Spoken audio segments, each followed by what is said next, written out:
Hey, welcome to Mindset Explosion, episode number 59, and I am here with Jordan Smith. I forgot to tag you in, Jordan. I'm going to do that after, all right? Don't worry, all right. Let me just get this going. So we're going to talk today about how you went from... So you started me when you was 13? Yeah, started training when I was 13 with you. Yeah, all right, I'm going to invite some people in. As soon as you're in, drop in hashtag Mindset Explosion, explosion emojis, put some likes our way, because we always like that. And definitely, please share this one, because I think we're going to have this is going to be a good interview today. Do you know what? I've wanted to interview for ages. Do you know that? Really? Yeah. So, because I wrote a book last year, and you're in it, in one of the chapters. Really? Yeah. Need to go and find that one. Yeah, I'm a bit surprised you didn't read it. A bit disappointed, but never mind. That's another story. Just down on the Kindles, try downloading it. Yeah, that's it. There we go. All right, there we go. That'll do for now. Okay, who we got on? Let's say hello. Whoops. Hi, Patricia. Hi, Grace. Hi, Louise. Hi, Robert. How you doing, buddy? Looking forward to your interview on Monday. Andrea. And yes, okay, perfect. Hi, everyone. So, yeah, drop some likes in, share this. Hi, Graham. All right, so great interviews I got today lined up. Please watch it. This is Jordan Smith, and he's second dan black belt. And you're taking a gap year from uni at the moment. What are you studying? Sports performance at Bath Uni. Wow, so this is like, you got 1 year left as well, right? Yeah, 1 year left, final year. So take a year out and then go into final year, hopefully do well. Brilliant. So you started training with me way back when you were, so you're 18 now? No, 18 now, what am I talking about? You're 21. 21 now, yeah. See, like the years are just molded into one for me. So you're 21, and you started me, you reckon it was when you were 13? Yeah, I think about 13, there or thereabouts. 13, and you came in, you was overweight. Yeah, larger than life lad. Your mum was worried the hell about you. Yeah. We won't say what school you're going to, because it's probably not fair, because things are different now.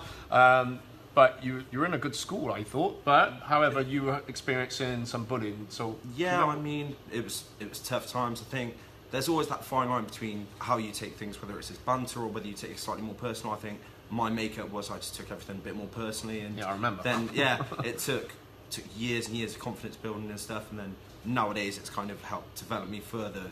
Like, 'cause you look back on all the things that happened and you think, okay, that wasn't so great. But then nowadays, instead of adopting the approach of woe is me and almost culminating on that, I've developed the want to do better and want to be better.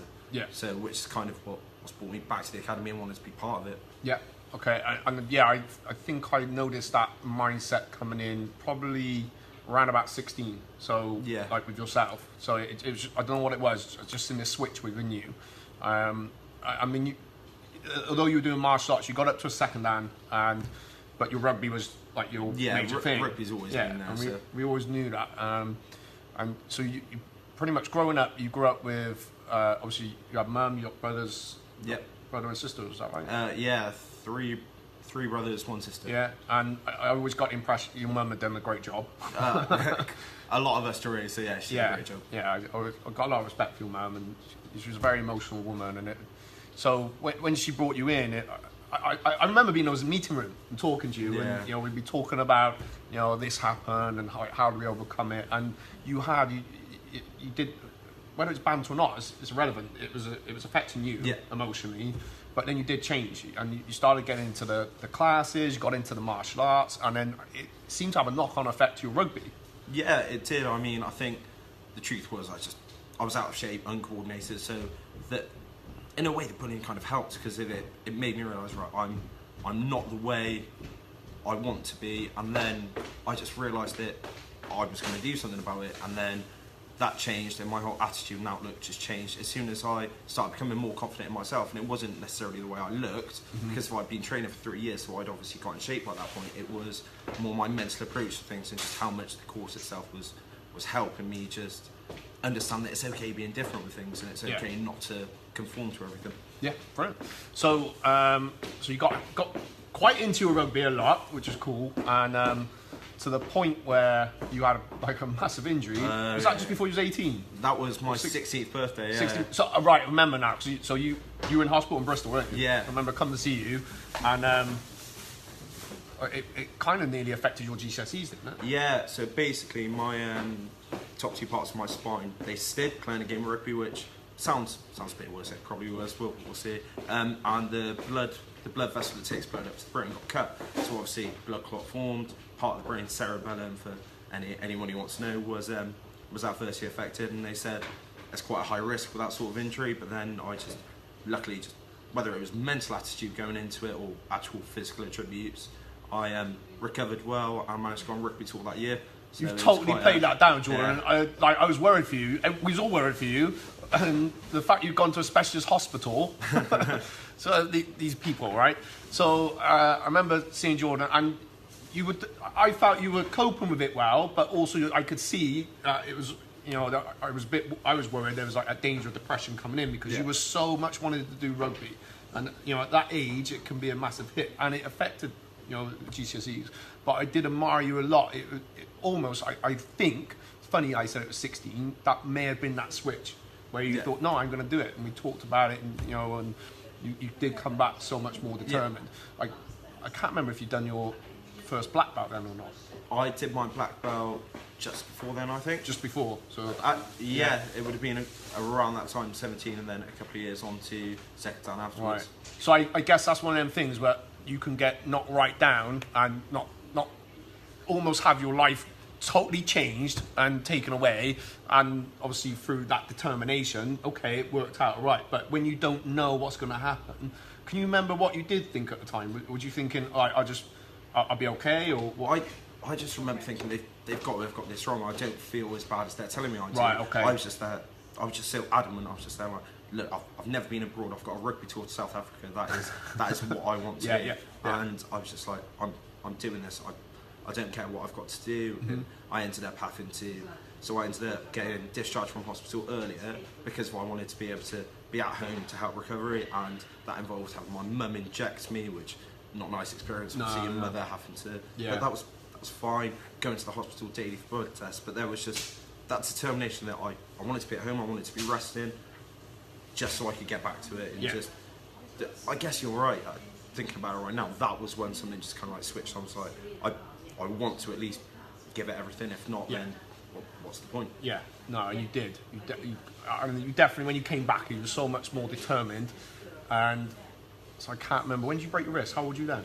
Wrist, that was 17, so that was... So a year later, right, so a year later, Jordan's back training and helping out loads at the academy, pretty much. I think he was there every night. So, I don't know how you fitted your rugby in and the school in, but I didn't ask him. He just insisted on being there, and it was great to have him around, become a big part of the academy then. This is all before he went off to uni. Yeah. So a year later, remember you was training with Mark Taylor. I got a great video of Jordan doing his second dan black belt, insisted that he would do it with a broken wrist. So he's all like cast up, he's doing his push-ups like a machine. And whether that was a good idea or not, and there was none of the, I can't do this because of my wrist, I can't do it. Was just that sheer determination, that mindset of, I'm going to do this. I got to get better. I'm going to just do my best, and just real pushed himself. So I'm going to have to dig that video out. Yeah. So, and then pretty much from there, you went on to, because you were playing for county rugby as well, right? Yeah, county rugby, and then nowadays, like in the mix with uni teams, stuff like that. So it's all going pretty well. I played southwest of England Rugby League this year as well. So it's all kind of went the right way, and I feel like my coordination has got significantly better from martial arts, because if it was rubbish before, it's now an acceptable stage for rugby. I mean, it could do with being better for catching pass, but I think everything here has kind of helped fed into that and just helped me be better physically, mentally, and just encompassed everything. Yeah, and I know prior to me seeing you, there's a lot that you've been through just personally, not with regards to bullying, with family life and stuff, and that's why your mum's done a great job, and I know you're very close to her, your brother, your sister, and you're an uncle as well, aren't you? Yeah, uncle to 8, so Christmas is... Uncle to 8, oh my gosh, so kids, right, no thing. Jordan's always been, he's still calling me Mr. Rumban, so I find it a bit weird because he's now working, but it's cool. He's very respectful, very, for a 21-year-old, you think sometimes, a little bit older, but in a good way, in a positive way, and obviously, unfortunately Chris is moving on and decided to drop, given an idea to drop Jordan maybe a little message and ask, and just by, I don't know, fate of the universe, he's on his gap year and came in, and he's pretty much given up some of his rugby time to come in, and he's going to be part of the academy as a whole. And we're really excited. I'm going to get Michelle in. Michelle, we're really excited to have Jordan in because he's been for the program, and he's definitely going to be a great role model for the children here, the adults, and even for us. So it makes us a bit more accountable. Michelle, you remember Jordan? I remember Jordan, and you talking about his second down. I think I was doing my second down Oh, at the same time. yeah. So it really did push us all, seeing Jordan being, doing it with his, was it broken wrist? Yeah, it was broken wrist, yeah. So, but yeah, that was a really good day. I remember that day, and we did all work our socks off. So and to do it with a broken wrist. And how are you feeling about Jordan coming onto the team? I loved it as soon as you said that Jordan had been in touch. Yeah, because a lot of my training, Jordan was there. Yeah. He was assisting. That's true, in right? class, Yeah. He would push us. Even, I mean, how old was you then? I think when I started helping out in classes, I was about 14, 15, and it just kind of stuck until about 18, 19, until university, pretty much. So yeah, you were teaching some classes at 18. In fact, sometimes I think you Maybe like push you a little bit when maybe, you're 16. maybe but before. Maybe a bit before, but definitely then. And so done the kickboxing, taught some of the martial arts. Yeah, it But really yeah, got he us was. going. And also like Darren, as most of Yes. you guys know. Yeah. He's a big influence on Darren. So Oh Darren wanted yeah, to Darren's be, gonna love it. Darren Yeah. wanted to be Jordan, and you know, so that was real cool because he Yeah. was a good role model to Yeah, have. definitely. But yeah, I'm really excited. Exciting It's times. like you've always We been got to convince Yeah. Jordan not to go back to university next year because he's just going to get a loan out and blow all his money. No, okay, Yeah. obviously it's just to cover out a gap year, but we are excited, and you know, I want you to learn so much because Jordan wants to get into business in the future. So I'm really hoping Jordan's going to learn so much from being here and set himself up for the future. And we're really pleased, right? Yeah. All right, so there you go. Oh, sorry, Michelle. Exciting time. Yeah, it is exciting time. So, so there you go. Look, when the odds are against you, you know, bullying, it can be turned around, and even in rock bottom, it's never the end of the world. There's always a way out. Just got to have that sheer determination. And again, it's contagious. Like Michelle said there, thinking of that, you know, watch you all, because you're the same when we're doing staff training. So it has a knock-on effect when you have that high energy. There you go. You remember this man, Darren? Hello, Darren. It has a knock-on effect, and it you know, the rising tide lifts all ships. So we rise together, we grow together, we go on a journey together. So exciting times ahead. So if you're part of Cheltenham Martial Arts, because obviously there's a two-way thing on this, then please, if you haven't met Jordan, come and introduce yourself. He's going to be obviously doing some kickboxing and some of the martial arts as well. Forward to it. Great times. All right, please share the video. Thank you for watching, and tune in next time. Oh, by the way, I am I had a great idea of Sam Morris, who I interviewed yesterday, and that is to, I've been meaning to do it, so I'm uploading all my mindset explosions up onto YouTube so you can binge watch them, because Sam said she would prefer to binge watch them, but some got deleted, someone. All right, there you go. Love this. What a nice lad. Oh, that's nice, isn't it?